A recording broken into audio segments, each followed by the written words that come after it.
with great expertise, whether from religion or from conflict resolution or from diplomacy efforts in their own right, or from some combination of these. And so therefore, as a team, we're able to really look at all of these and come to a consensus. But it's hard. There was a woman nominated this year who is Iraqi, and she has actually, after she was nominated and before this decision took place, almost her entire family was killed because of the work that she's doing. She happens to be a member of parliament as well, and has been very, very active in getting women's voices heard and women involved in creating peace. And it was an extremely difficult situation because her activities are incredible and the work that she's doing is so good, but she, in her own life, had made, I guess, political decisions where she aligned herself with the US-led coalition and not necessarily with others. And so in comparison to other peacemakers who were on the table, who were able to relate to all the various factions, we had to make the decision to say that, you know what, this individual has been able to come to that point of seeing the humanity in all, and is working with both the US-led coalition and with religious leaders and with Iraqi leaders and Shiites and Sunnis and so on, and is able to bring them all to the table, whereas she has, in one way or another, possibly excluded some. That doesn't take away from the incredible work that she's doing, and so we're actually still trying to find ways to support her. I mean, that's just one example where we had to kind of make a decision. She's incredibly deserving, but, you know, as we were comparing them with everyone else, we went with someone. I apologize if you've already covered this, but where is the Tannenbaum Center? Oh, where we're based? Funding. Oh, funding. From a variety of sources, individual donors, foundations, some corporations, a little bit of government money, not a whole lot, mostly from the local level, like the Department of Education here, but primarily individual donors and foundations. And so one of the neat things about this program is that people who have worked a long time and have a lot of kind of wisdom in things that they've tried and how they've worked can, in some sense, be sort of mentors through your conferences and share with other individuals. But a lot of their, you know, the next step to that would be coming in another situation. And yet it seems that the power of credibility of a religious leader is that they're so rooted in the culture in that place and so respected there. Do you have any instances, not just of sort of advice, but of someone saying, okay, I'll come and visit, and actually getting some credibility because through a different religion in a different place, they have that street credibility and it's accepted in the new place? Has anyone done that? Yeah, actually Father Reid, the gentleman from Northern Ireland, was recently in the Basque region, and he again was behind the scenes with the ETA ceasefire. He actually got credit this time around by the media. But that's an instance where he was able to draw parallels between what the situation in Northern Ireland, the situation there, and the role that he played in Northern Ireland, and the role that he could play in the Basque region. Another example, in Africa, many of our peacemakers are now collaborating with each other and mobilizing so that they can almost have like a mini Tannenbaum Peacemakers in Action in Africa, and they can mobilize themselves to go to other areas where there may not be, or at least not an identified religious peacemaker like themselves. But they can go to Kenya, for example, and work with religious peacemakers there and tell about their own experiences and see what is relevant and what isn't. So yeah, actually, and that's part of our long-term plan, to find ways to raise the resources and level of support necessary so that these peacemakers, if they choose, can be mobilized and can go to other areas of conflict and can support the process there. Yeah. I was just thinking when you were talking about how neat it would be, like, I mean, Africa is such a difficult place that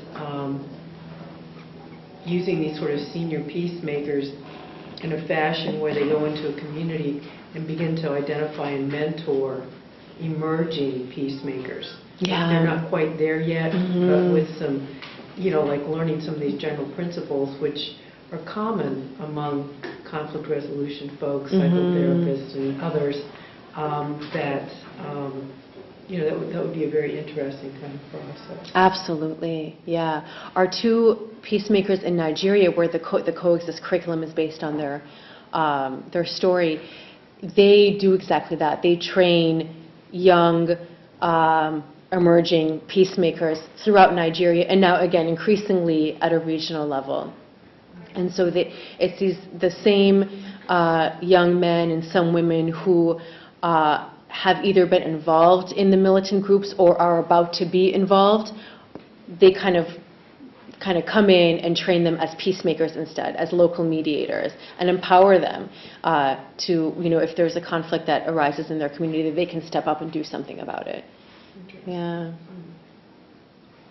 Amongst all these different conflicts that you're looking into, and the numbers of people who are involved at various levels in different religions, how do you determine the candidates for people who are acknowledged by the Tanana Foundation, and how do you then determine which ones? First selection, and then the choice of the people that you're going to honor? Well, we have a set of criteria. That they're religiously motivated, they are at risk. That's actually critical, because our hope is that in recognizing them, that we would support, that we would help them not be as much at risk, that the elevation of their profile will help increase their safety.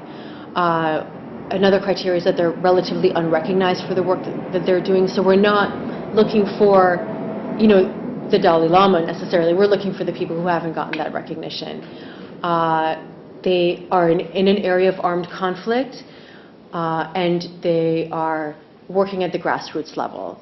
And that criteria is really all about identifying those individuals who are very much involved in their communities and not necessarily talking about the conflict behind a desk. I mean, there are many who study the conflict and research and talk and so on. But we're really, the particular focus of this is those individuals who are at the very, very local level working with the individuals on a day-to-day basis.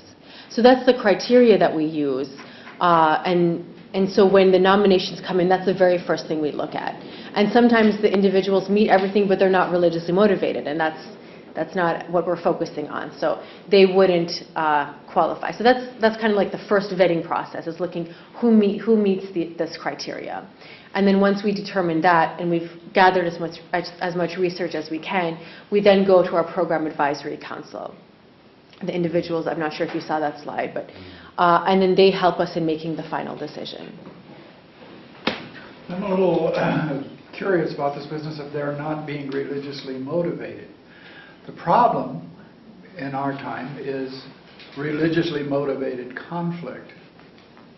It seems to me that whatever the motivation of the people who are trying to mitigate that, that's irrelevant. It's that they're focused on mitigating religious conflict. In other words, I don't care whether people are religious or not if they're trying to overcome this, but the point is to mitigate religious conflict. Yeah. Well, our particular focus is the role that religion can play as a positive force. So that's why we focus on religiously motivated individuals. And there are so many organizations out there in which that's not a factor that they're looking at. And so they're looking at, any conflict resolution practitioner that's making an impact, and how are they making an impact. But our particular focus is the role of religion and the role of religious individuals, especially in this day and age where we're hearing so much about religiously fueled violence. So that's why we have our focus.